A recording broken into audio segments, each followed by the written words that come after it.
بسم اللہ الرحمن الرحیم. In the name of Allah, the Beneficent, the Merciful. بسم اللہ الرحمن الرحیم. عزیز طلباء و طالبات، سیرت النبی کے لازمی کورس کے حوالے سے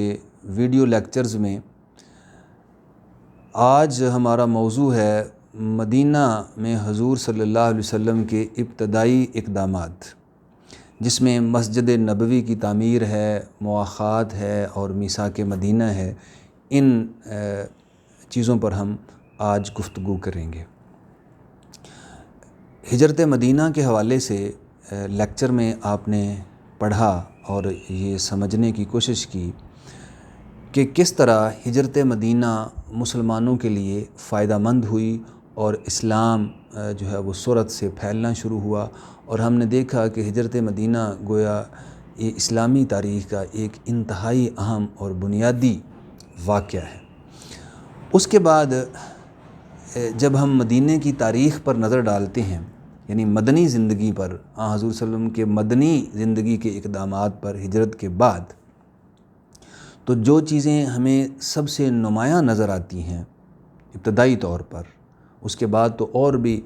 واقعات ہیں، مثلا غزوات ہیں اور دیگر واقعات اور دیگر اسلامی تاریخ تفصیل ہے سیرت کے حوالے سے، لیکن اس میں جو ابتدائی طور پر آپ نے جو اقدامات کیے مدینہ میں شفٹ ہو جانے کے بعد، تشریف لے جانے کے بعد، تو اس میں ابتدائی اقدامات میں تین چیزیں، ایک تو مسجد کی تعمیر، ایک مواخات اور ایک میثاق مدینہ. یہ ابتدائی اقدامات میں اہم جو ہے وہ نکات ہیں جن کو آج کے لیکچر میں ہم سٹڈی کرنے کی کوشش کریں گے. پہلی چیز ہے مسجد نبوی کی تعمیر. حضور صلی اللہ علیہ وسلم جب جو ہے مدینہ تشریف لے گئے تو آپ نے سب سے پہلے مسجد نبوی کی تعمیر کی طرف توجہ دی. مدینہ میں اونٹنی کی بیٹھنے کی جگہ، جہاں آپ کی اونٹنی بیٹھی تھی، اور وہاں ہی مسجد کی بھی تعمیر شروع کیے جانے کا منصوبہ بنا. تو جہاں مسجد نبوی تعمیر ہونی تھی، اس کے بارے میں روایات میں آتا ہے، اہل سیر یہ بیان کرتے ہیں کہ یہ دو یتیم بچوں کی جگہ تھی جن کے نام سہل اور سہیل تھے، بنو نجار کے یہ تھے. تو یہ یتیم بچے ان کی جگہ تھی اور انہوں نے اپنی آزاد مرضی سے، اپنی خوشی سے یہ جگہ مسجد نبوی کے لیے ڈونیٹ کرنا چاہیے، وقف کرنا چاہیے کہ ہم اس کو بغیر پیسوں کے، بغیر کوئی رقم وصول کیے ہوئے یہ جگہ فراہم کرنے کو تیار ہے. لیکن حضور صلی اللہ علیہ وسلم نے یہ مناسب نہ سمجھا کہ یتیم بچوں کی جو زمین ہے وہ بغیر اس کی رقم ادا کیے ہوئے، بغیر ان کو اس کا کوئی معاوضہ دیے ہوئے، وہ مسجد نبوی کے لیے جو ہے وہ استعمال کی جائے. چنانچہ ہوا یہ کہ حضرت ابوبکر صدیق رضی اللہ عنہ نے اس جگہ کی قیمت ادا کی اور یہ جگہ جو ہے وہ خرید لی گئی. اس طرح سے گویا اس سے ہمیں ایک سبق ملتا ہے، اور وہ سبق یہ ہے کہ چاہے مسجد کی جگہ ہی کیوں نہ ہو، چاہے اللہ تعالیٰ کے راستے میں ہی کسی چیز کو وقف کرنا کیوں نہ ہو، جو اس کے ذمہ دار ہیں، جو اس کو جگہ کو لینے والے ہیں، جو وقف کے جو ہے وہ اس کا انتظام کرنے والے ہیں، ان کو چاہیے کہ ڈونیٹ کرنے والوں کی حیثیت، ان کے سٹیٹس اور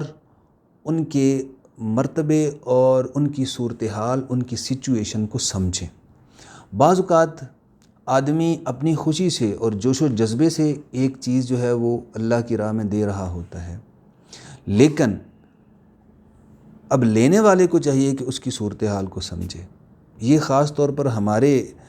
سوسائٹی کے لیے اس میں ایک بڑا سبق پوشیدہ ہے. وہ یہ ہے کہ نہ صرف یہ کہ کوئی بندہ مرضی سے کوئی چیز جو ہے وہ مسجد یا مدرسے وغیرہ کے لیے وقف کر رہا ہوتا ہے، تو لوگ اس پر دھیان ہی نہیں دیتے کہ وہ مرضی سے وقف کر رہا ہے، بلکہ مختلف طرح سے لوگوں کو پریشرائز کر لیا جاتا ہے، یا مختلف طرح سے لوگوں کو دباؤ میں لے آ کر جو ہے وہ زمین جو ہے وہ قبضے میں کر لی جاتی ہے، یا دوسرے لفظوں میں ہتھیا لی جاتی ہے۔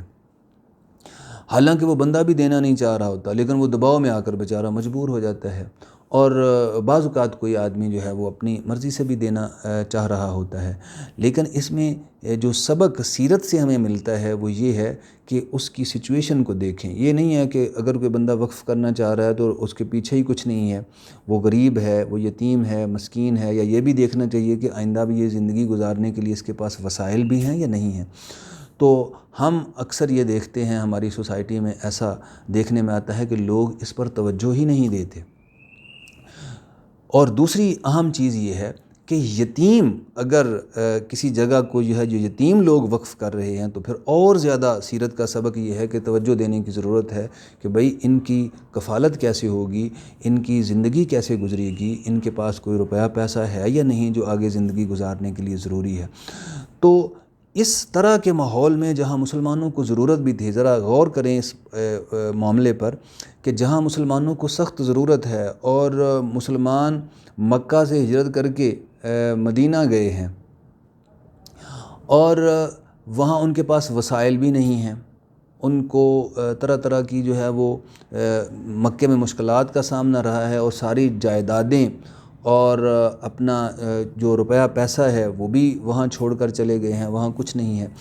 تو اس صورتحال میں تو اگر کوئی زمین کو وقف کر رہا ہے اللہ کی راہ میں اور مسجد کے لیے اور مسجد نبوی کے لیے، تو اس کو قبول کرنے میں کوئی تعامل ہونا ہی نہیں چاہیے تھا۔ ان حالات میں بھی ہم دیکھتے ہیں کہ حضور صلی اللہ علیہ وسلم نے صرف یہ نہیں دیکھا کہ مسجد تعمیر ہو جائے گی، ہمیں اس کی ضرورت ہے، اس کا بھی خیال کیا کہ یہ یتیم بچوں کی ہے اور ان کا بھی خیال کرنا ہے اور ان کو اس کی قیمت ادا کرنی ہے۔ تو گویا اس کے برعکس وہ لوگ جو زبردستی زمین جو ہے وہ ہتھیا کر اس پر مسجد بنا دیتے ہیں، یا لوگوں سے دباؤ ڈال کر اس کو حاصل کر لیتے ہیں، یا کسی کی سچویشن کو دیکھے بغیر جو ہے وہ اس طرح کے مال کو ایکسیپٹ کر لیتے ہیں، ان کے لیے اس میں سبق ہے کہ سیرت نبوی سے ہمیں کیا سبق ملتا ہے کہ مسجد نبوی کی جگہ بھی آپ نے بغیر قیمت ادا کیے ہوئے حاصل نہیں کی۔ تو یہ جو مسجد نبوی ہے، جب اس کی تعمیر شروع ہوئی تو اس میں حضور صلی اللہ علیہ وسلم کا جو دوسری جو ہے وہ ایک عملی پہلو ہے آپ کی شخصیت کا، آپ کی ذات کا، وہ یہ ہے کہ آپ خود اس میں شریک ہوئے، اور اس کی تعمیر میں، اور اس کی تعمیر کے بارے میں کہا جاتا ہے کہ کچی اینٹوں سے، گارے سے بنائی گئی اور کھجور کی چھت ڈالی گئی، اور کھجور کے جو تنے ہیں انہیں کو ستون اور پلر بنایا گیا، تو اور اس کا جو فرش ہے وہ ریتلا اور ریت اور پتھریلی کنکروں سے، پتھر کے کنکروں سے اور پتھر سے جو ہے وہ بنا ہوا، گویا اس طرح مکسچر سا تھا۔ تو اس انتہائی سادہ شکل میں یہ مسجد تعمیر کی گئی۔ تو گویا اس سے ہمیں یہ بھی سبق ملتا ہے کہ اصل چیز جو ہے وہ اللہ تعالیٰ کی عبادت ہے، یہ جذبہ ہے جس کے تحت آپ اللہ تعالیٰ کی رضا جوئی کے لیے کام کرتے ہیں، اس پر کوئی بہت زیادہ اس کو جو ہے سجانا اور سنوارنا یہ تو بعد کی باتیں ہیں، اور ضروریات کے وقت ایسا کیا جا سکتا ہے، یہ کوئی ممنوع نہیں ہے، لیکن اصل چیز جذبہ ہے کہ انتہائی سادہ صورت میں کچی اینٹوں سے اور کھجور کے تنوں سے اور کھجور کے پتوں کی چھت سے یہ مسجد تعمیر کی گئی۔ اور پھر اس مسجد کے حوالے سے جو چیز بطور خاص قابل ذکر ہے وہ یہ کہ یہ مسجد صرف نماز کی جگہ نہیں تھی، یہ مسجد پارلیمنٹ بھی تھی، غرباء و مساکین کی قیام گاہ بھی تھی۔ اس میں بھی ایک بڑا اہم سبق ہے کہ صرف مسجدیں اسلام کے نقطہ نظر سے مسجد صرف یہ نہیں ہے کہ وہاں صرف نماز ہی ادا کی جائے گی اور کوئی کام نہیں ہو سکتا۔ یہ بھی ہمارے لوگوں کے اندر ایک کانسیپٹ پیدا ہو گیا ہے کہ وہ کہتے ہیں وہاں کوئی بات نہیں ہونی چاہیے، وہاں جو ہے وہ یہ نہیں ہونا چاہیے، وہ نہیں ہونا چاہیے، کوئی دنیا کی بات۔ اب دیکھیں شریعت جو ہمیں بتاتی ہے اس میں دین اور دنیا وہ باہم ایک دوسرے کے ساتھ ملے ہوئے ہیں۔ تو گویا یہ نہیں ہے کہ یہ اگر جو ہے وہ ہر کام جو بھی کام ہے دنیا کا وہ اگر دین کے دائرے کے اندر رہ کر کیا جاتا ہے اور دین کے اصولوں کے مطابق کیا جاتا ہے تو شریعت اسلامیہ کی روح سے وہ دین ہی کا کام ہے، چاہے آپ کو بظاہر دنیا کا کام نظر آتا ہے۔ ہم دیکھتے ہیں کہ مسجد نبوی میں گویا یہ بھی نماز کے ساتھ یہ بھی ذکر ہوتا ہے کہ جو اگر کوئی مخالف حملہ آور ہوتا ہے تو اس کا مقابلہ کیسے کرنا ہے، اس کے لیے فنڈ ریزنگ اگر کرنے کی ضرورت ہے تو وہ کیسے کرنی ہے، آپس میں اگر باہر کے لوگوں سے یا باہر کے قبائل سے یا دوسرے لوگوں سے جو معاملات طے کرنے ہیں ان کے بارے میں مشاورت وہ بھی یہاں ہو رہی ہے، تو گویا ایک پارلیمنٹ کا کام بھی مسجد کر رہی ہے۔ اس سے ہمیں یہ بھی سبق ملتا ہے کہ مسجد جو ہے اس کو مسلمانوں کی سوسائٹی کا ایک فعال کردار ہونا چاہیے، یعنی اس کو لوگوں کے جھگڑوں کے حل کے لیے، اس کو جو ہے وہ زندگی کے معاملات کے لیے، اس کو مذہبی نوعیت کے معاملات کے ساتھ ساتھ معاشرتی نوعیت کے معاملات اور سماجی نوعیت کے معاملات کو حل کرنے کی جگہ بھی ہونا چاہیے۔ تو یہ ہمیں مسجد نبوی کے ابتدائی کردار سے یہ چیز بھی ہمارے سامنے آتی ہے۔ مسجد نبوی کی تعمیر کے بعد ایک اہم جو اقدام ہے جناب صلی اللہ علیہ وسلم کا وہ ہے مواخات۔ مواخات کا مطلب ہے بھائی چارہ، بھائی بھائی ہونا۔ تو ہجرت کے بعد ہم دیکھتے ہیں کہ جب مہاجرین مکہ کے مہاجرین جو ہے وہ ہجرت کر کے مدینہ جاتے ہیں تو وہ ظاہر ہے کہ اپنا مال و متاع سارے کا سارا مال و منال جو ہے وہ مکہ میں چھوڑ گئے ہیں، تو وہاں ان کے پاس کچھ بھی نہیں ہے، تو اس لحاظ سے ان کے لیے ظاہر ہے کہ سخت مشکل تھی۔ تو اس صورتحال کے اندر حضور صلی اللہ علیہ وسلم نے ایک اقدام کیا جس کو اسلامی تاریخ میں، جس کو سیرت میں مواخات کے عنوان سے جانا جاتا ہے، پہچانا جاتا ہے۔ یہ ایک غیر معمولی واقعہ ہے اسلامی تاریخ کا اور انسانی تاریخ کا بھی، کیونکہ اس کے اندر آپ نے یہ کیا کہ اس کے تحت آپ نے سارے کے سارے جو مدینے کے انصار تھے اور مہاجرین تھے ان میں ایک اخوت اور بھائی چارے کا ایک بے نظیر رشتہ قائم کر دیا۔ یہ رشتہ کیا تھا کہ آپ صلی اللہ علیہ وسلم نے مہاجرین کو انصار کا بھائی بنا دیا اور انصار کو مہاجرین کا بھائی بنا دیا، اور یہ بھائی چارہ صرف زبان کی حد تک کہنے کا نہیں تھا بلکہ یہ بڑا دور رس تھا، اور اتنی قربانی اور اتنا ایثار انسانی تاریخ میں بہت کم ہی کہیں ملے گا کہ اپنی زمینیں جو ہیں وہ بھی بانٹ کر انصار مہاجرین کو دے رہے ہیں، یعنی انہوں نے اپنی جائیدادوں میں بھی ان کو شریک کر لیا ہے۔ یہاں تک کہ روایات میں یہ بھی آتا ہے کہ بعض لوگوں نے یہ بھی کہا کہ ایک سے زیادہ اگر کسی کی بیویاں ہیں تو انہوں نے کہا کہ وہ ایک کو طلاق دے کر اس بات کے لیے تیار ہے کہ وہ مہاجر بھائی کے نکاح میں دے دے۔ اسی طرح انہوں نے اپنی ہر قسم کی جائیداد میں بھی ان کو شریک کر لیا۔ دوسری طرف ہم مہاجرین میں یہ جذبہ دیکھتے ہیں کہ انہوں نے کہا کہ بے شک ہم آپ کے اس جذبے کو سلام پیش کرتے ہیں اور اس جذبے کی قدر کرتے ہیں کہ کس طرح آپ ہمیں ہر چیز اپنی بانٹ کر دے رہے ہیں، اور بالکل اسی طرح جس طرح بھائی بھائی کا وارث ہوتا ہے،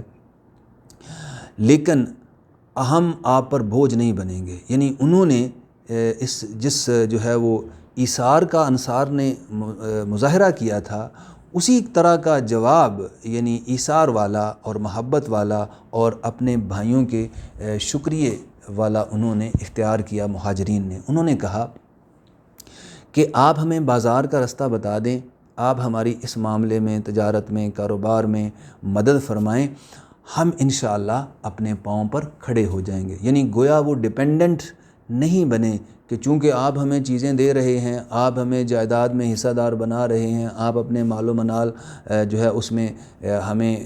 حصہ دار بنا رہے ہیں، وارث بنا رہے ہیں، تو لہٰذا ہم بیٹھ کر کھاتے ہیں، ہمیں کیا ضرورت ہے کام کرنے کی۔ تو انہوں نے بھی اس جذبہ خیر سگالی کا بہت اچھے اور خوبصورت انداز سے جواب دیا۔ انہوں نے کہا کہ آپ ہمیں بازار کا رستہ بتا دیں، اور اس کے بعد ہم دیکھتے ہیں کہ مسلمان انصار و مہاجرین محبت اور یگانگت کے ساتھ آگے بڑھتے رہے، اور بہت سے مہاجرین نے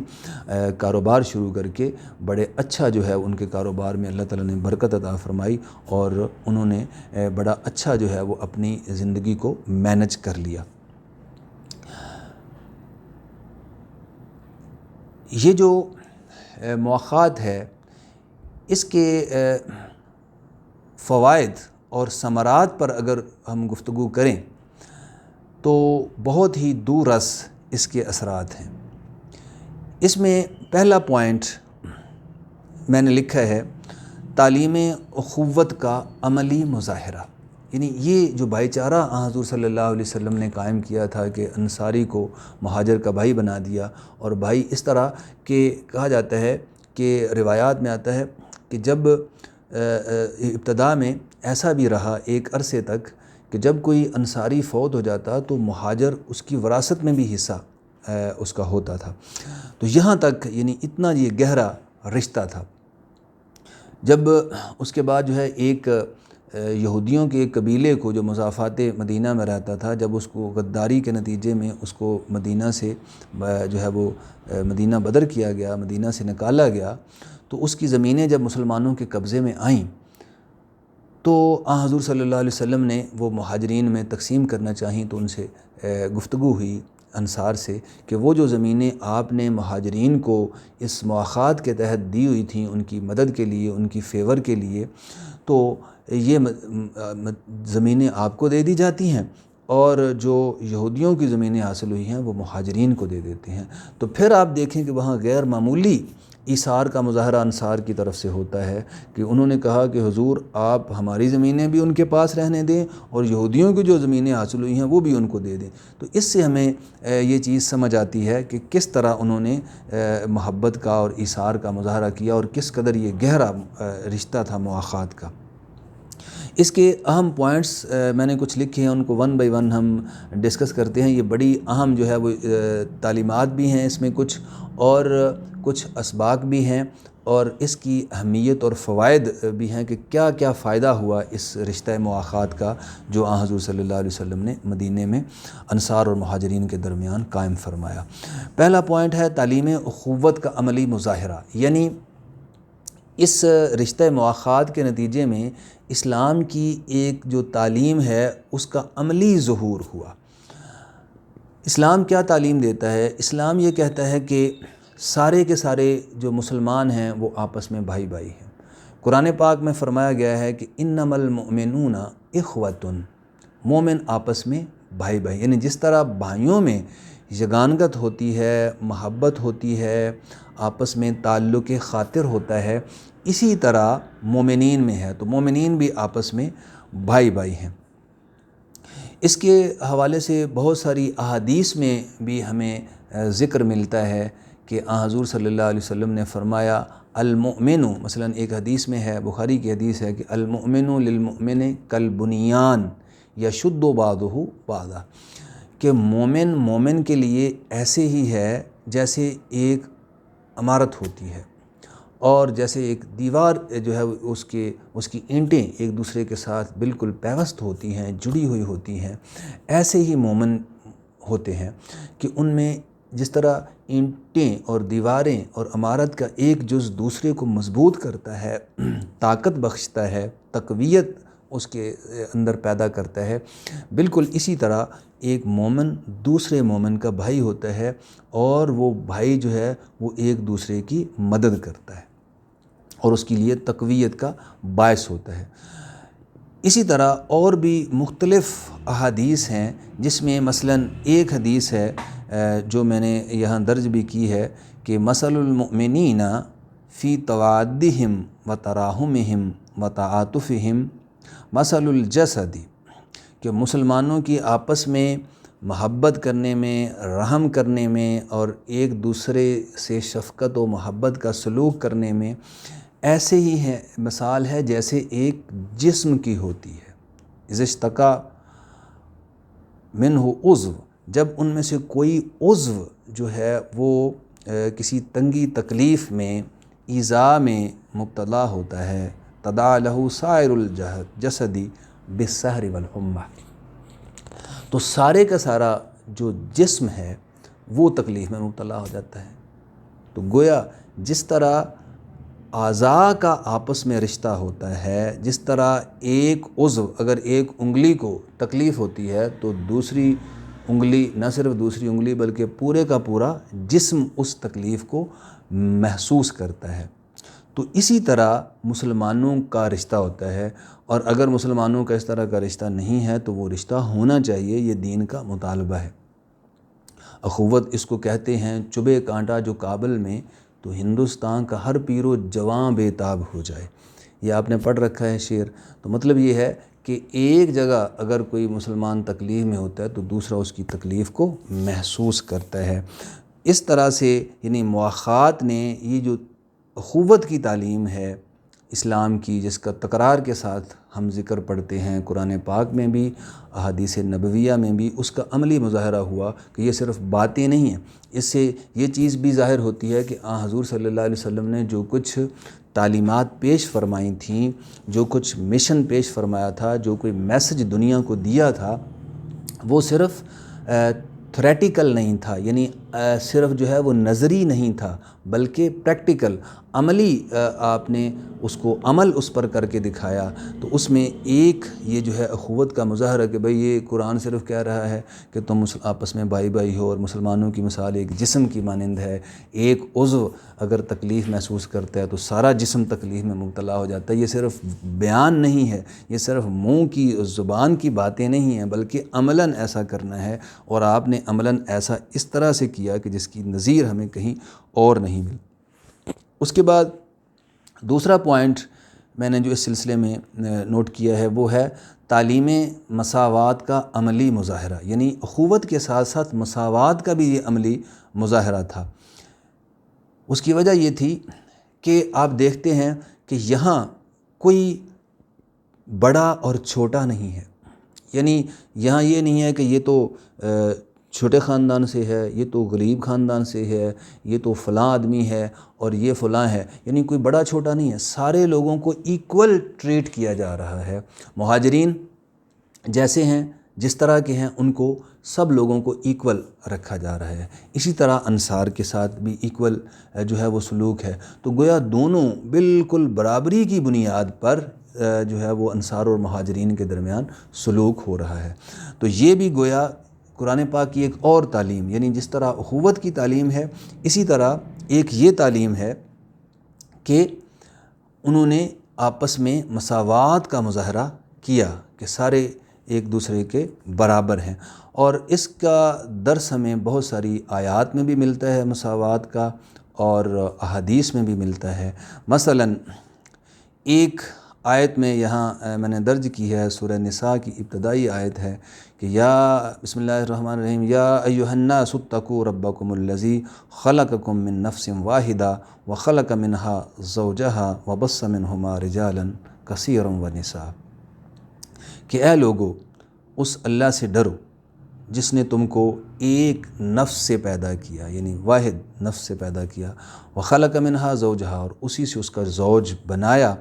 اور اسی سے اس بہت ساری عورتیں اور مرد پھیلا دیے۔ تو گویا اس میں یہ بیان کیا گیا ہے کہ سارے کے سارے انسان جو ہیں وہ ایک ہی نفس سے پیدا ہوئے ہیں، گویا ایک ہی نسل ہیں۔ جب ایک ہی نسل ہیں تو سارے ایک ہی ہیں، سارے ایکول ہیں، کوئی بڑا چھوٹا نہیں ہے۔ اسی طرح ایک اور آیت میں فرمایا گیا ہے کہ یا ایھا الناس، اے لوگو، انا خلقناکم من ذکر و انثی، ہم نے تم کو ایک مرد اور عورت سے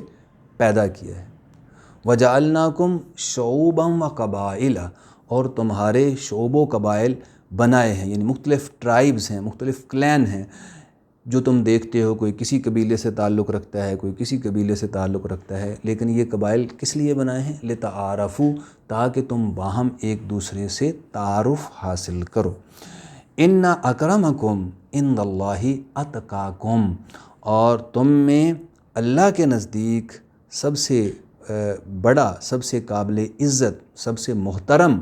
وہ ہے جو تقوی والا ہے۔ یعنی کسی کی بڑائی کا معیار، کسی کے بڑے ہونے کا معیار اسلام کے نقطہ نظر سے میرٹ ہے، تقوی ایک میرٹ ہے کہ بھائی اگر آپ اللہ کا خوف زیادہ رکھتے ہو، اس کے احکام پر عمل کرتے ہو اور اس کے نبی کے احکام پر عمل کرتے ہو تو یہ میرٹ ہے۔ اگر آپ یہ میرٹ پر پورے اترتے ہو تو آپ بڑے ہو، زیادہ محترم ہو، صاحب عزت ہو۔ اگر میرٹ نہیں ہے تو آپ صاحب عزت نہیں ہو۔ تو یہ بھی ایک مساوات کی عملی تعلیم ہے، اور اس پر بہت ساری دیگر جو ہے ہمیں احادیث بھی ملتی ہیں۔ مثلا ایک حدیث میں حضور صلی اللہ علیہ وسلم نے فرمایا کہ الخلق عیال اللہ، بہقی کی حدیث ہے کہ یہ جو مخلوق ہے وہ اللہ کا کنبہ ہے، الخلق عیال اللہ، یہ اللہ کا کنبہ ہے۔ فأحب الخلق الی اللہ من احسن الی عیالہ، اللہ کے نزدیک سب سے محبوب وہ ہے جو اس کے عیال یعنی اس کے کنبے سے محبت کرتا ہے۔ تو گویا سارے کا سارا، یہ مولانا حالی نے کہا تھا، یہ پہلا سبق تھا کتاب خدا کا کہ ہے ساری مخلوق کنبہ خدا کا۔ تو ساری کی ساری مخلوق اللہ کا کنبہ ہے، یعنی ایک ہی ہے۔ تو گویا اس درس مساوات سے ایک ملا کہ چھوٹا بڑا تم میں کوئی نہیں ہے، سارے برابر ہیں، چھوٹا بڑا تقوی کی بنیاد پر ہوتا ہے۔ تو اس طرح اس مواخات کے نتیجے میں جو اسلام کی مساوات کی تعلیم ہے اس کا بھی عملی مظاہرہ دیکھنے میں آیا۔ ایک اور پوائنٹ اس حوالے سے میں نے جو لکھا ہے وہ ہے مہاجرین کی آباد کاری، کہ مواخات کے نتیجے میں یہ فائدہ ہوا اور اس کا یہ اثر ہوا کہ مہاجر جو مکہ سے ہجرت کر کے آئے تھے اور جو اپنا سارا مال و متاع بھی وہاں چھوڑ آئے تھے اور یہاں بالکل جو ہے ان کے پاس کچھ نہیں تھا، اور ان کے لیے جگہ فراہم ہو گئی، ان کی آبادی کا جو ہے وہ انتظام ہو گیا، ان کے لیے کھانے پینے کا انتظام ہو گیا۔ تو گویا اس مواخات کے ذریعے مہاجرین جو ہے وہ ان کی آباد کاری میسر آ گئی اور ان کے لیے آسانیاں فراہم ہو گئیں۔ اس کے بعد اگلا پوائنٹ ہے ایمان و محبت رسول کی آزمائش۔ ایک اس کا اہم اثر یہ ہوا، نتیجہ یہ ہوا کہ وہ انصار جنہوں نے آپ نے پہلے جن کے بارے میں آپ نے پڑھا تھا ایک گزشتہ لیکچر میں کہ بیعت عقبہ اولیٰ ہوئی، بیعت عقبہ ثانیہ ہوئی، جس میں انہوں نے حضور صلی اللہ علیہ وسلم کے ساتھ عہد جاں سپاری کیا تھا، جس میں انہوں نے اپنا وعدہ وفا کرنے کا وعدہ کیا تھا کہ ہم یہ وعدہ کر رہے ہیں کہ ہم اپنے عزیز و اقارب اور اپنے بچوں، بیوی بچوں سے بھی زیادہ آپ کی حفاظت کریں گے اور آپ سے محبت کا جو ہے وہ دم بھریں گے۔ تو انہوں نے اس وعدے کو پورا کیا۔ وہ ایمان و محبت کی گویا آزمائش تھی، یعنی وعدہ کر لینا، بات کرنا تو اور ہوتا ہے، لیکن اس پر پورا اترنا، اس کو نبھانا، یہ بڑا مشکل ہوتا ہے۔ تو انصار نے یہ ثابت کر دیا کہ جو انہوں نے وعدہ کیا تھا کہ آپ ہمارے پاس تشریف لائیں گے تو ہم آپ پر اپنی جان بھی قربان کرنے کو تیار ہیں، اور جو کچھ آپ کہیں گے ہم کرنے کو تیار ہیں۔ تو انہوں نے اس ایمان و محبت کی جو آزمائش تھی گویا وہ اس پر پورا اترے، اور انہوں نے بالکل اسی طرح اپنی جائیدادیں تک بانٹ کر جو ہے وہ ان کو دے دیں۔ اس کے بعد ہم دیکھتے ہیں کہ یہ ان کا جو عہد جاں سپاری ہے اور یہ جو ان کا ایمان و محبت کی جو آزمائش ہے اس میں وہ ہمیشہ پورے اترے۔ آگے چل کر جب مسلمانوں کو جنگوں کا سامنا ہوا تو وہ جنگوں میں بھی مسلمانوں کے جو ہے وہ مہاجرین کے شانہ بشانہ رہے، اور ہمیشہ انہوں نے اس آزمائش پر جو ہے وہ پورے اترے جو ایمان و محبت کی آزمائش تھی۔ اس کے بعد مواخات مدینہ کی اہمیت و فوائد کے حوالے سے ایک پوائنٹ میں نے لکھا ہے، جو قبائلی رکابتوں کا خاتمہ ہوا، یعنی اب جو ہے ان کے درمیان جنگ و جدل، اس سے پہلے حضور صلی اللہ علیہ وسلم کے مدینہ ہجرت کرنے سے پہلے آپ جانتے ہیں کہ جس طرح اہل مکہ کے ہاں لڑائیاں ہوتی تھی، اس طرح سارے عرب میں بھی باہم قبیلے جو ہیں وہ جنگ و جدل کا شکار رہتے تھے۔ تو اوس اور خزرج جو ہے ان کی بھی آپس میں جنگیں ہوتی رہتی تھیں۔ تو جب حضور صلی اللہ علیہ وسلم تشریف لے گئے تو چونکہ اوس اور خزرج دونوں ہی اسلام لے آئے تھے، اب ان کے درمیان جو وہ پرانی رنجشیں تھیں، پرانی رکابتیں تھیں، مخالفتیں تھیں وہ ختم ہو گئیں، اور آپ صلی اللہ علیہ وسلم نے لوگوں کو جب ایک دوسرے کا بھائی قرار دیا تو وہ جو دوریاں تھیں، وہ جو نفرتیں تھیں وہ کم ہوئیں۔ نمبر 6 یا اس سے اگلا پوائنٹ آپ کہہ لیں کہ اخلاف کے لیے ایک ذرّی مثال، یعنی اس مواخات کا ایک فائدہ یہ ہوا کہ کہ جو بعد میں آنے والے لوگ ہیں، اخلاف یعنی بعد میں آنے، اسلاف کہتے ہیں جو پہلے آپ سے گزر چکے ہیں، اور اخلاف جو بعد میں آنے والے ہوتے ہیں، ان کے لیے ایک ذرّی مثال یہ بن گیا مواخات کا معاہدہ، اس لیے کہ جیسا کہ اس سے پہلے ہم نے ذکر کیا کہ اس طرح کا معاہدہ اس سے پہلے جو ہے وہ انسانی تاریخ میں نہیں ملتا اور نہ بعد میں ہمیں یہ میسر نظر آتا ہے۔ البتہ اس اتنے گہرے اس رشتے نے ایک آئیڈیل دے دیا لوگوں کو، بعد میں آنے والوں کو، کہ دیکھیں اگر آپ اس طرح سے جو ہے وہ باہم بھائی چارے کے ساتھ رہو گے، باہم جو ہے وہ مواخات کرو گے اور باہم جو ہے وہ اخوت کے رشتے میں بندھو گے تو کس طرح سے آپ کامیابیاں حاصل کر سکتے ہو۔ تو یہ کوئی ایسی چیز نہیں ہے کہ جس پر عمل نہیں کیا جا سکتا، تو گویا اس کا عملی مظاہرہ اسلامی تعلیم کا کہ آئندہ آنے والے لوگ بھی اس طرح اخوت کا مظاہرہ کریں، تاکہ اسلام جو تعلیم دے رہا ہے قرآن کی شکل میں، احادیث کی شکل میں، آن حضرت صلی اللہ علیہ وسلم کی سنت اور سیرت کی شکل میں، اس کا عملی مظاہرہ دنیا کے سامنے جو ہے وہ پیش ہو سکے۔ اس کے بعد تیسرا جو حصہ اس لیکچر کا تھا وہ ہے میثاق مدینہ، یعنی آن حضور صلی اللہ علیہ وسلم کے ابتدائی اقدامات مدینہ میں جو تھے ان پر ہم بات کر رہے ہیں۔ تو اگلا پوائنٹ تیسرا اس سلسلے میں ہے میثاق مدینہ۔ آپ جانتے ہیں کہ مدینہ کے اندر مسلمان بھی آباد تھے، ایک طرف جو ہے وہ مہاجرین مکہ سے ہجرت کر کے مدینہ گئے اور وہاں کے مسلمان انصار اوس و خزرج کے لوگ بھی موجود تھے، اور بعض مشرک قبائل بھی تھے، یہودی بھی تھے، تو مختلف طرح کے لوگ مدینہ میں آباد تھے۔ وہاں اتنے مختلف جو ہے وہ ڈائیورس عقائد اور نظریات کے لوگوں کے اندر رہنا اور ان کو ایک جو ہے وہ ایک ریاست کے اندر منظم کرنا ایک بہت بڑا چیلنج تھا، جس کو آن حضور صلی اللہ علیہ وسلم نے میثاق مدینہ کے ذریعے حل کیا۔ اور یہ جو میثاق مدینہ ہے یہ بھی ایک بہت ہی زبردست قسم کا ایک واقعہ ہے اسلامی تاریخ کا۔ اس میں یہ ہوا کہ آپ صلی اللہ علیہ وسلم نے سارے کے سارے لوگوں کو، مہاجرین کو، انصار کو، یہودیوں کو، دیگر جو اس کے ساتھ جو ہے وہ مدینہ کے مضافات میں رہنے والے دیگر قبائل تھے یا ساتھی مدینہ کے جو ہے وہ دیگر آبادی تھی، ان سب کو ملا کر ایک میثاق کیا، ایک معاہدہ کیا، جس معاہدے نے ان سارے کے سارے لوگوں کو ایک قوم کی، ایک ریاست کی، آبادی کی، اس کی پاپولیشن کی ایک شکل دے دی کہ کس طرح انہوں نے اس ریاست کو چلانا ہے اور کس طرح اس کی حفاظت کرنی ہے۔ یہ جو میثاق ہے، یہ جو معاہدہ ہے، اس کے بارے میں ایک معروف محقق ڈاکٹر حمید اللہ نے لکھا ہے کہ یہ دنیا کا پہلا تحریری دستور ہے۔ یعنی اس سے پہلے بھی معاہدات ہوتے تھے اور دساتیر بھی ہوتے تھے، آئین بھی ہوتے تھے، کانسٹیٹیوشن بھی ہوتے تھے، لیکن یہ جو دستور تھا یہ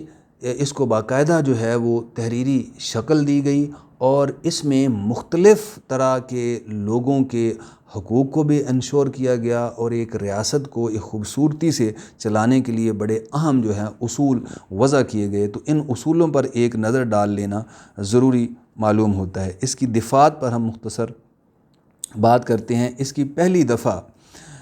جو ہے وہ اس کو اگر ہم دیکھیں تو وہ یہ ہے کہ یہ تحریر ہے محمد الرسول اللہ صلی اللہ علیہ وآلہ وسلم کی جانب سے قریش اور اہل یثرب میں سے اسلام لانے والوں اور ان لوگوں کے درمیان جو ان کے تابع ہوں یا ان کے ساتھ لاحق و شامل ہو جائیں۔ یعنی اس تحریر کی میں یہ ایک شق یا اس میں یہ واضح کیا گیا کہ یہ تحریر محمد الرسول اللہ صلی اللہ علیہ وسلم کی جانب سے ہے۔ قریش اور اہل یثرب یعنی جو مہاجرین ہیں، مکہ سے آئے ہیں، اور اہل یثرب جو پہلے ہی یثرب میں یا مدینہ میں رہتے ہیں اور جو اسلام لانے والے ہیں، اور ان لوگوں کے درمیان جو ان کے تابع ہوں، یعنی ان کے تابع مطلب ان کے ساتھ یہاں رہتے ہوں، چاہے کسی اور جو ہے وہ قبیلے سے ہوں، کسی اور مسلک سے ہوں، کسی اور مذہب یا کسی اور فرقے کے لوگ ہوں، تو یا بعد میں ان کے ساتھ شامل ہو جائیں، تو یہ سارے کے سارے لوگ جو ہے اس معاہدے کا حصہ ہیں۔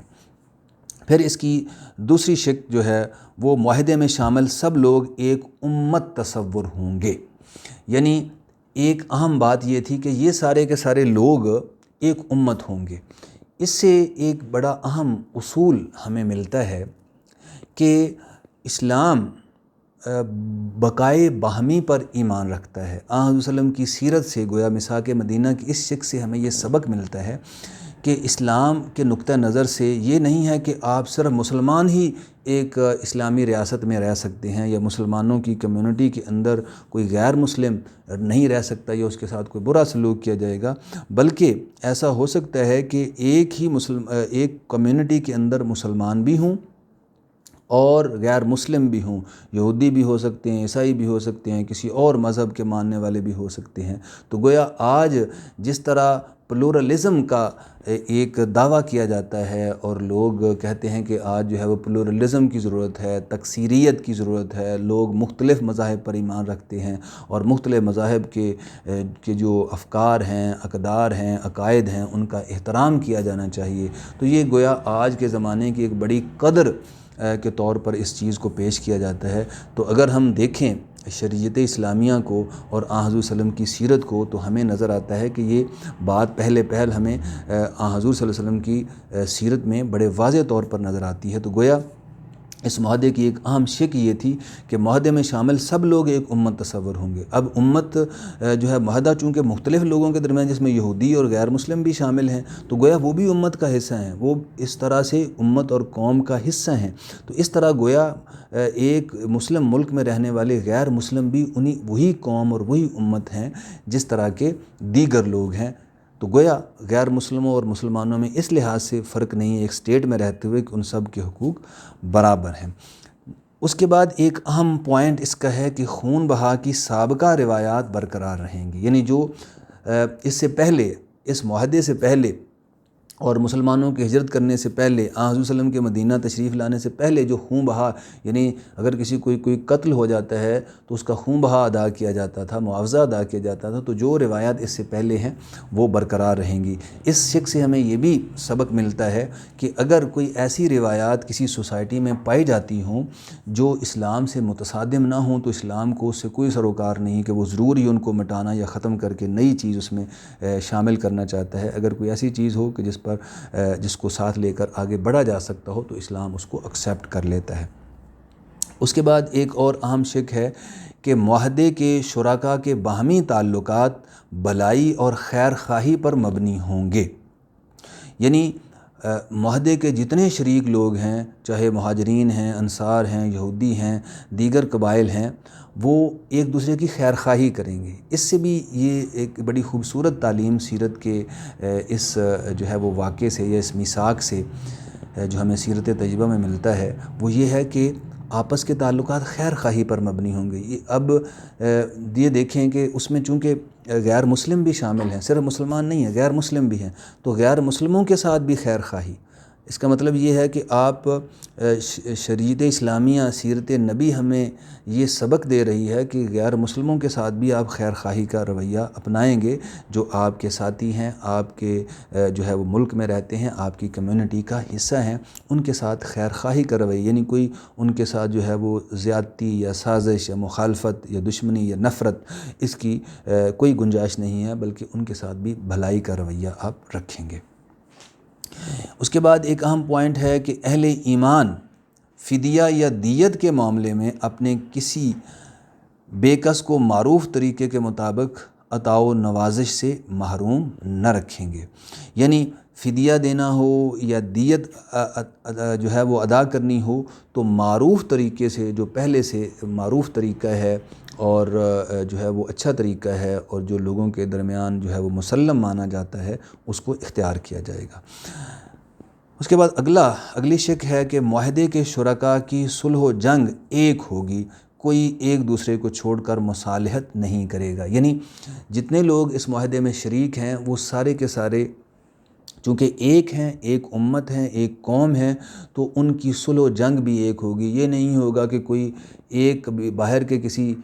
قبیلے کے ساتھ یا کسی قوم کے ساتھ کوئی مصالحت ہو رہی ہے اور ایک قبیلہ کسی سے مصالحت کر رہا ہے اور دوسرے کے ساتھ اس کی دشمنی ہے، ایسا نہیں ہوگا۔ سارے کے سارے لوگ جو ہے وہ ایک ہی ان کی دشمنی اور ایک ہی مصالحت ہوگی، یعنی اگر مصالحت ہوگی تو سب کی ہوگی، دشمنی ہوگی تو سب کی ہوگی۔ اس کے بعد اگلا ایک اہم جو ہے وہ نقطہ یا اہم شک یہ ہے کہ کوئی مومن کسی مومن کو کافر کے بدلے قتل کرے گا اور نہ مومن کے خلاف کافر کی مدد کرے گا۔ یعنی مومنین کے معاملے میں یہ ہوگا کہ وہ کافر کے بدلے کسی کو قتل نہیں کریں گے اور نہ مومن کے خلاف کافر کی مدد کی جائے گی۔ اس کے بعد ایک اگلا پوائنٹ ہے کہ مومنین زیادتی کرنے والے کے خلاف ہوں گے اور ضرورت کے وقت اس کے خلاف اٹھ کھڑے ہوں گے۔ یعنی اگر مومنین جو ہے وہ زیادتی، کوئی آدمی کسی پر زیادتی کر رہا ہوگا تو اس کے خلاف جو ہے وہ کھڑے ہوں گے اور اس کی حفاظت کریں گے۔ اس کے بعد اگلا پوائنٹ ہے کوئی مومن کسی فتنہ باز کو پناہ دے گا اور نہ اس کی مدد کرے گا۔ یعنی کوئی بندہ مسلم کمیونٹی یا اس کمیونٹی میں جو بنائی گئی ہے میثاق مدینہ کے تحت، وہ اگر فتنہ پیدا کرتا ہے تو اس کی مدد نہیں کی جائے گی۔ کوئی مشرک کسی قریشی کو پناہ دے گا اور نہ کسی مومن کی حفاظت کے سلسلہ میں رکاوٹ بنے گا۔ یعنی کسی قریشی کو چاہے وہ کسی غیر مسلم کے پاس بھی یہاں آئے تو وہ اس کو پناہ نہیں دے گا، کیونکہ وہ دشمن ہیں اور وہ سازش کر سکتے ہیں مسلمانوں کو یا اس سوسائٹی کو یا اس ریاست کو نقصان پہنچا سکتے ہیں۔ اس کے بعد ایک اور پوائنٹ ہے کہ معاہدے کے شرکاء میں سے کسی کے خلاف جنگ ہو تو سب اس کا ساتھ دیں گے۔ یعنی جتنے شرکاء ہیں، اگر کسی کے خلاف بھی کوئی بندہ جنگ کرے گا تو سارے لوگ اس کے ساتھ مل کر اس کے خلاف لڑیں گے، چونکہ وہ سارے کے سارے ایک قوم ہیں۔ اس کے بعد ایک جو ہے وہ شک ہے کہ کوئی آدمی اپنے حلیف کی وجہ سے مجرم نہ ٹھہرے گا۔ یعنی کسی کے حلیف نے اگر کوئی بات کر دی ہے، کسی کی مخالفت کر دی ہے تو اس کی وجہ سے وہ مجرم قرار نہیں پائے گا۔ نمبر 13 یا اس سے اگلا ایک شک ہے کہ مدینہ پر حملہ ہو جائے تو سب مل کر اس کا دفاع کریں گے اور ہر فریق اپنے علاقے کی حفاظت کرے گا۔ یعنی یہ نہیں ہے کہ اگر مسلمانوں پر حملہ ہو گیا تو یہودی یا دیگر لوگ جو ہے وہ ان کا ساتھ نہیں دیں گے، بلکہ سارے کے سارے چونکہ ایک ہی قوم ہیں، ایک ہی امت ہیں، ایک ہی کمیونٹی ہیں، تو سارے کے سارے مل کر اس کا دفاع کریں گے۔ اگلا پوائنٹ یا اگلی شک ہے کہ معاہدے کے شرکاء پر مدینہ میں ہنگامہ آرائی اور کشت و خون حرام ہوگا۔ یعنی ایک دوسرے پر کو قتل و غارت کا نشانہ نہیں بنائیں گے، ہنگامہ آرائی نہیں کریں گے۔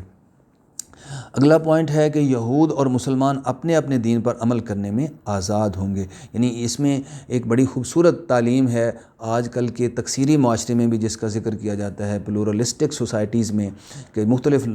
مذاہب کے لوگ جو ہیں وہ ایک جگہ رہ رہے ہیں اور اس کو نمایاں کیا جاتا ہے۔ تو اس میں اس میثاق مدینہ میں بھی ہم دیکھتے ہیں کہ یہ کہا گیا ہے کہ یہود اور مسلمان اپنے اپنے دین پر عمل کرنے میں آزاد ہوں گے۔ یعنی اس وجہ سے کوئی کسی کو تکلیف نہیں پہنچائے گا کہ بھئی آپ اپنے عقیدے یا اپنے دین کے مطابق عمل کیوں کر رہے ہیں۔ اگلا نقطہ یا اگلی شک یہ ہے کہ یہود جب مسلمانوں کے ساتھ مل کر جنگ کریں گے تو جنگ کے اخراجات بھی مسلمانوں سے مل کر برداشت کریں گے۔ یعنی جب وہ آپس میں مل کر جو ہے وہ باہر سے کسی حملہ آور کا مقابلہ کریں گے تو جنگ کے اخراجات بھی مل کر برداشت کریں گے۔ اس سے اگلا نقطہ یہ ہے کہ شرکائے معاہدہ میں باہم جھگڑا ہو جائے تو فیصلے کے لیے محمد رسول اللہ صلی اللہ علیہ وسلم کی جانب رجوع کیا جائے گا۔ یہ ایک بڑا اہم نقطہ تھا کہ اس میں حضور صلی اللہ علیہ وسلم کو وہاں حکم اور فیصلہ کن شخصیت مان لیا گیا تھا کہ اگر باہم معاہدے کے شرکاء میں کوئی جھگڑا ہوتا ہے تو اس کا فیصلہ، آخری فیصلہ حضور صلی اللہ علیہ وسلم فرمائیں گے۔ یہ اہم نکات ہیں۔ اس کے بعد اگلا پوائنٹ جو ہے وہ آخری پوائنٹ بھی ہے کہ میثاق مدینہ کی اہمیت کیا ہے اور اس کے فوائد کیا ہیں۔ تو اس سلسلے میں ہمیں یہ جاننا ہے کہ جس طرح ہم نے ابھی مواخات کے بارے میں پڑھا کہ اس کے بہت سے فوائد و ثمرات تھے، اس کی اہمیت بہت زیادہ ہے، اسی طرح میثاق مدینہ کی اہمیت بھی بہت زیادہ ہے۔ تو اس کے پوائنٹس میں چند پر ہم گفتگو کرتے ہیں۔ نمبر 1 ہے سیاسی تنظیم و تہذیب کی جانب بنیادی قدم۔ یہ جو معاہدہ تھا اس میں ہم نے دیکھا کہ مختلف لوگوں کو ایک معاہدے میں باندھا گیا ہے، جس میں مختلف کمیونٹی، مختلف پس منظر، مختلف قبائل اور مختلف مذاہب اور نقطہ نظر سے تعلق رکھنے والے لوگ شامل ہیں۔ تو یہ غیر معمولی بات تھی کہ اس میں اس سے پہلے جو ہے عربوں کے ہاں کوئی سیاسی تنظیم نہیں پائی جاتی تھی۔ جیسا کہ ابتدا میں نے میثاق مدینہ پر گفتگو کرتے ہوئے ڈاکٹر حمید اللہ کے حوالے سے ذکر کیا کہ یہ اس کو دنیا کا پہلا تحریری دستور بھی کہا جاتا ہے۔ تو تحریری دستور اور جو آئین اور جو ریاست ہے یہ لازم و ملزوم ہے، یعنی اب یہ ایک سیاسی تنظیم بھی بن گئی اور ایک ریاست بھی وجود میں آ گئی اور ایک تہذیب بن گئی کہ کس طرح اتنے مختلف نقطہ نظر کے لوگوں نے، مختلف پس منظر کے لوگوں نے، مختلف قبائل کے لوگوں نے مل کر کیسے رہنا ہے اور ایک اچھی اور بقائے باہمی والی جو ہے وہ ایک معاشرت تشکیل کیسے دینی ہے۔ اس کے بعد نمبر 2 اگر ہم دیکھیں اس کے اہمیت و فوائد میں سے، تو ایک اہم نقطہ یہ ہے کہ آئین و دستور کی دنیا کا انوکھا کارنامہ۔ یہ جو پوائنٹ میں نے لکھا ہے یہ بھی اسی کو واضح کرتا ہے جس کا ذکر پہلے کیا گیا کہ یہ آئین اور دستور کی دنیا کا ایک بالکل انوکھا کارنامہ تھا۔ اس سے پہلے اس طرح کا دستور جس میں اس طرح سے لوگوں کے حقوق و فرائض واضح کیے گئے ہوں اور مختلف پس منظر اور مختلف مذاہب کے لوگوں کو اس طرح ایک تنظیم میں، ایک ریاست میں اکٹھا کیا گیا ہو اور ایک نظم میں پرویا گیا ہو، اس کی مثال اس طرح سے کوئی نہیں ملتی۔ اس سے اگلا پوائنٹ ہے کہ مدینہ کے دفاع کی مضبوطی۔ یہ جو ایک سیاسی حکمت عملی حضور صلی اللہ علیہ وسلم نے اختیار فرمائی اور میثاق مدینہ کا میثاق جو ہے وہ فرمایا، جس کو میثاق مدینہ کہا جاتا ہے، تو اس میں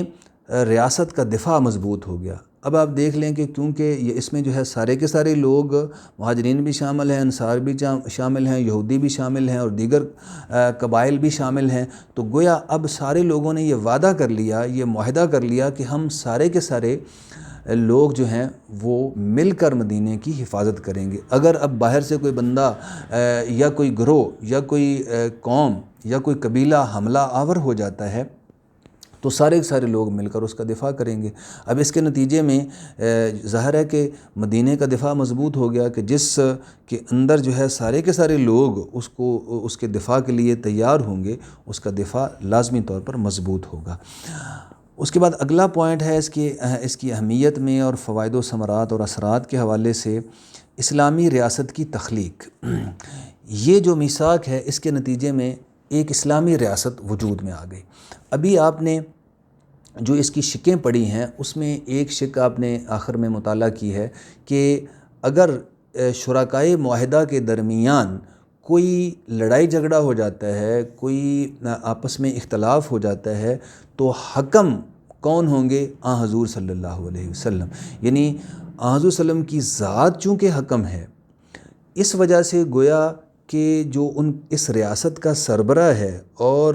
جو چیف جسٹس بھی ہے اور جو سربراہ ریاست بھی ہے، جس کے پاس آخری فیصلہ ہونے کے لیے کوئی مقدمہ جانا ہے، وہ حضور صلی اللہ علیہ وسلم کی ذات ہے۔ تو اس طرح گویا آپ کی سربراہی میں ایک ریاست وجود میں آ گئی، تو یہ کہا جا سکتا ہے کہ یہ ایک اسلامی ریاست ہے جو اس سے پہلے وجود نہیں رکھتی تھی۔ اسلامی ریاست کی تشکیل جو ہے اس کے نتیجے میں ہوئی، میثاق مدینہ کے نتیجے میں۔ اس کے بعد ہم دیکھتے ہیں کہ ایک پوائنٹ ہے ترقیوں کی جانب سفر۔ یعنی میثاق مدینہ کے نتیجے میں کیا ہوا کہ پہلے مسلمان جو ہے وہ ایک اکائی بھی نہیں تھے، بکھرے ہوئے تھے اور ان کے اندر جو ہے وہ کوئی پہچان، کوئی شناخت، کوئی جداگانہ تشخص بھی ان کے اندر نہیں پایا جاتا تھا۔ لیکن اب یہ ہوا کہ وہ منظم ہو گئے اور ان میں اتحاد و اتفاق قائم ہو گیا۔ اس کے نتیجے میں اب مسلمان آگے بڑھنا شروع ہوئے۔ اس سے پہلے بھی ہم نے دیکھا کہ مدینہ کے اندر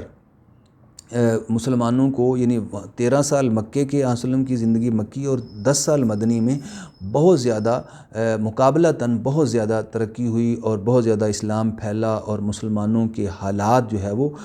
بالکل بدل گئے اور دیگر اقوام کی طرف اور انہوں نے پیش قدمی شروع کر دی۔ اس کے بعد ایک اور پوائنٹ ہے اس کی اہمیت اور اثرات میں کہ امن و سکون۔ اب مسلمانوں کو وہ امن و سکون میسر آیا جس کا وہ تصور بھی نہیں کر سکتے تھے مکہ میں۔ مکہ میں ہر وقت جو ہے وہ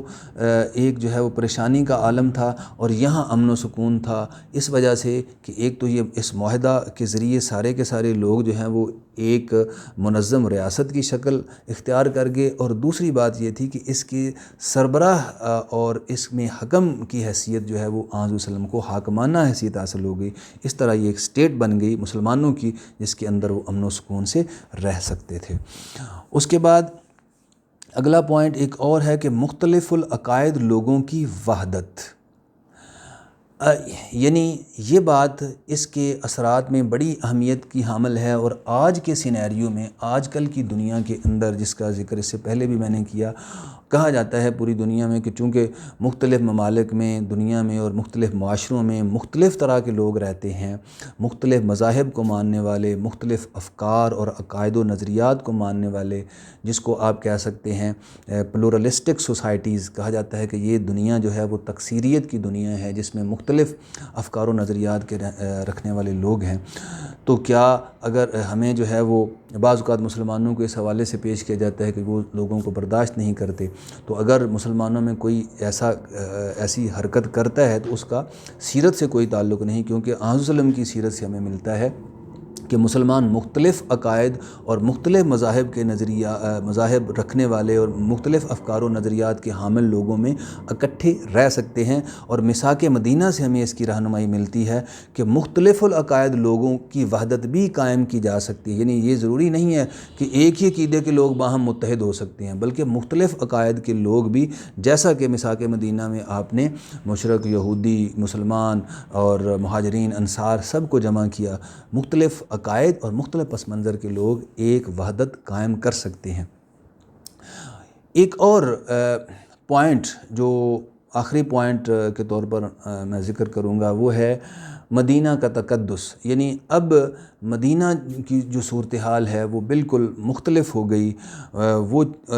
یہ بھی روایات میں آتا ہے کہ پہلے جو ہے وہ جس کا نام یثرب تھا، پھر حضور صلی اللہ علیہ وسلم کے جانے سے مدینۃ النبی، اور پھر رفتہ رفتہ مدینہ ہو گیا۔ تو یہ وہ جگہ بن گئی کہ جو پوری دنیا کے لیے آج آپ دیکھتے ہیں کہ اس کا تقدس جو ہے وہ غیر معمولی ہے۔ ساری دنیا سے لوگ جو ہے وہ آن وسلم کے شہر میں تشریف لے جاتے ہیں اور آپ کے روضے کی زیارت کرتے ہیں، اور یہ تقدس اسی وقت سے حاصل ہو گیا اس کو جب آن وسلم نے مدینہ میں ہجرت فرمائی۔ تو مدینہ کا تقدس، یعنی مدینہ جو ہے وہ نہ صرف اسلامی ریاست بن گیا، بلکہ اس میں حضور صلی اللہ علیہ وسلم کو حاکمانہ حیثیت حاصل ہو گئی۔ اس طرح مدینہ بھی گویا ایک مقدس جو ہے وہ جگہ بن گیا۔ اس کے نتیجے میں ہم دیکھتے ہیں کہ مدینہ کی جو آنر ہے وہ نہ صرف اس زمانے میں بلکہ آج تک اور ہمیشہ کے لیے قائم ہو گئی۔ تو گویا اس لیکچر کے تحت ہم نے حضور صلی اللہ علیہ وسلم کے مدینہ میں ابتدائی اقدامات کا جائزہ یا مطالعہ کیا ہے۔ اس میں پہلی بات مسجد نبوی کی تعمیر ہم نے پڑھی کہ کس طرح آپ نے مسجد تعمیر کی اور اس کے کیا جو ہے فوائد و اثرات اور نتائج ہوئے۔ پھر ہم نے مواخات مدینہ کے بارے میں پڑھا، اس کے بعد ہم نے میثاق مدینہ کے بارے میں پڑھا۔ یہ جو آن وسلم کے ابتدائی اقدامات ہیں یہ اسلامی تاریخ میں بڑی غیر معمولی اہمیت رکھتے ہیں، جس سے ہمیں بہت زیادہ اہم اسباق بھی حاصل ہوتے ہیں، جس کا تذکرہ میں نے اختصار کے ساتھ ان میں کیا ہے۔ جزاکم اللہ خیر۔